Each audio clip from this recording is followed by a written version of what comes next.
In today's video, I'll show you how to add product categories in Wix so your store stays organized and easy for customers to browse. Start by logging into your Wix account and opening your site's dashboard. This is where you manage everything related to your website, including products and store settings.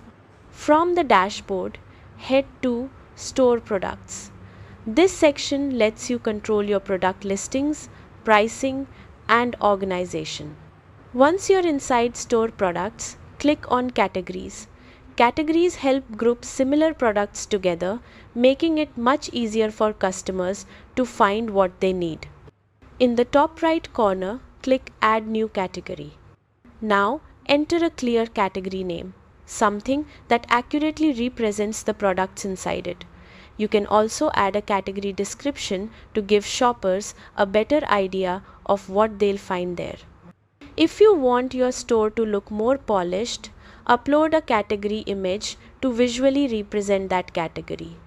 Before finishing, make sure the category is set to active so it appears on your live site. Once everything looks good, click Save. And that's it. You've successfully added a product category in Wix, making your store easier to navigate and more enjoyable for your customers. Thanks for watching and happy selling with Wix.